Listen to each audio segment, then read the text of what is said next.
Isang mapagpalang araw muli sa inyong mga katiits. Tayo po muli ay magdikod.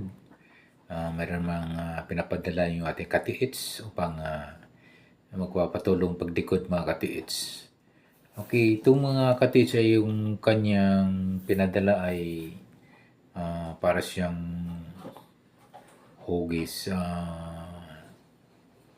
Para siyang prag na nakatayo. Shape siya ng prag na ito yung nakatayo at nakaharap at nakatingin sa malayo yung kanyang positioning ng pagkalagay ng markers. Okay, magandang ano ito, yung kanyang positioning ay sana yung itong bato ay walang mga kasamang maliliit na bato sa paligid niya. Wala ba itong mga malapit na kahoy na pwedeng magiging coordinated sign niya, counter sign niya, marker counter sign. Isang magandang markers din to mga katiis kasi pag ay ginamitan ito mga katiis ng isang treasure hunting equipment ay madali itong malukit mga katiits. Subalit yung nagpapadala nito mga katiits ay wala siyang gamit pang treasure hunting. So, through decoding lang mga katiits ang ating gagawa dito sa kanyang pinadalang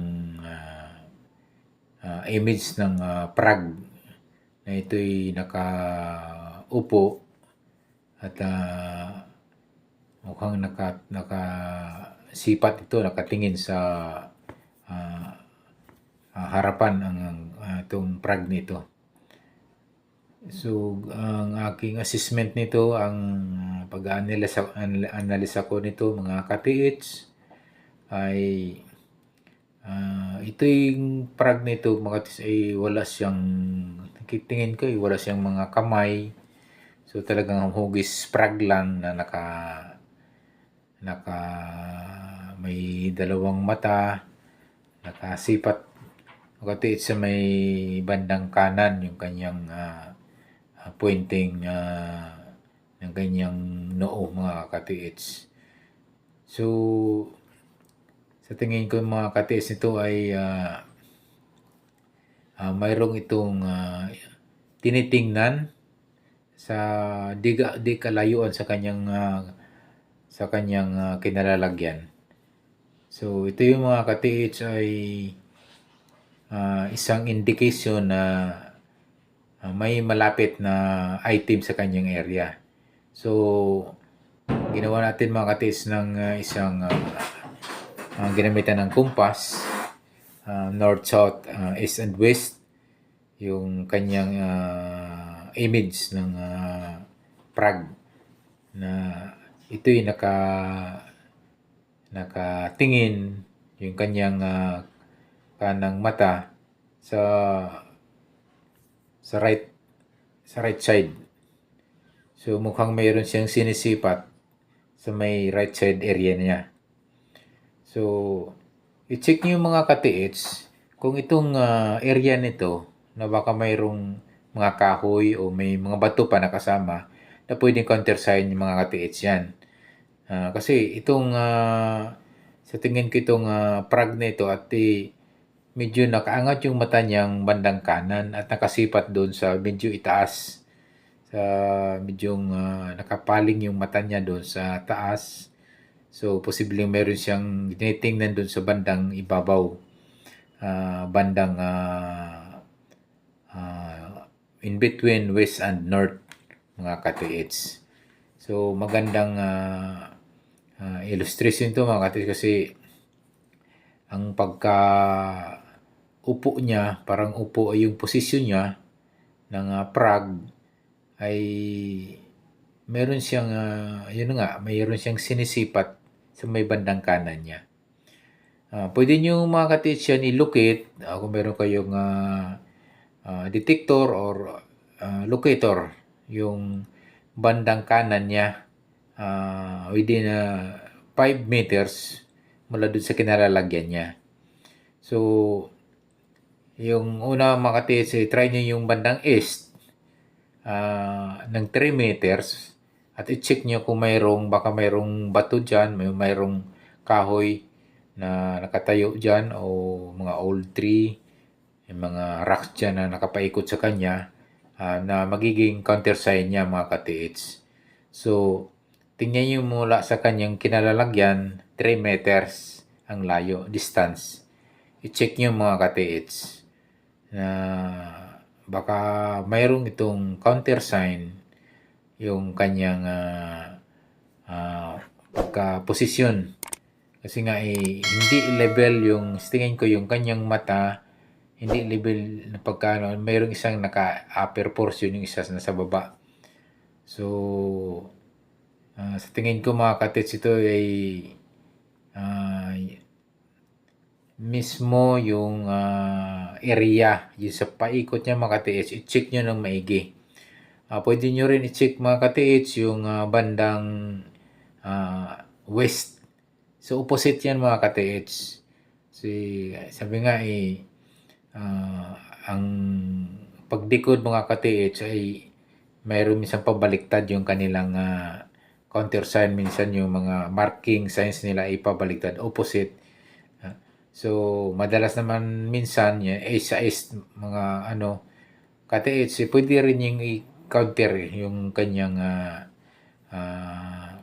marking signs or yung pointing na lalo na yung bandang kanan yung nakasipat yung isang prag na tapos mga katits, wag lang doon sa west, pwede rin yung i-check yung bandang north, pwede rin 3 meters ang layo, yung distansya sa kanyang kinaroonan sa pagkakaupo ng itong prag image. So i-check nyo rin yung bandang north, sa bandang likuran mga ka-TH. O baka mayroon kayong mapapansin dyan na coordinated, baka may mga kahoy diyan, mga old tree, o may mga bato dyan na pwedeng magkaroon ng countersign sa kanyang pagkaupo. So, i-check nyo rin mga ka-TH yung bandang south. Baka mayroong mula doon sa kanyang kinalagyan, 3 meters din, baka mayroong countersign yan, baka may mga bato diyan na may mga hugis na nakadrawing palaka din dyan o may naka-ukit dyan na image sa prag. So, ganun ang assessment sa ngayon mga ka-TH. So, kung mayroon kang detector, locator, i-check nyo mismo yung kinaupuan ng prag nito mga ka-TH. Mismong prag mga ka-TH i-detect nyo yan or i-scan nyo yan kung mayroon kayong scanner or detector. Baka yung item na yan ay baka mismo nandyan sa kanyang kinaupuan yung items mga ka-TH. So, sabi nga tiyaga lang ang ganun talaga paghanap ng So, pwede kayong mag-test dig kayo mga ka-TH sa bandang east, pwede kayo mag-test dig sa bandang west, pwede rin kayo mga ka-TH mag-test dig sa bandang kanyang sa norte or dito sa kanyang opposite side mga ka-TH sa south side mga ka-TH. So, yan mga ka-TH ang muna ang aking maibigay na assessment o pagdikod sa isang frag na nakaupo at ay nakasipat, yung tingin niya ay nakasipat yung isang mata sa upper portion sa bandang kanan at yung isang mata naman ay nakasipat sa baba niya, sa harapan niya yung isang mata. So, Mga ka-TH ay dito na lang muna. Sana mga ka-TH ay ako'y nakatulong sa iyong pinadalang image ng Prague as a marker sign. So, maganda po yung kanyang marking sign dahil mukhang kung walang itong mga kalapit na mga walang kasama ng mga bato or yung kahoy, magandang pangitain niya mga TH. Isa sa magandang markings yan o sign na mayroong nakatagong item dyan sa kanyang paligid. So mga ka-TH, hanggang dito na lamang. Maraming salamat sa panonood. Don't forget to subscribe and don't forget to hit the notification bell para updated po kayo sa aking mga video na palabas pa.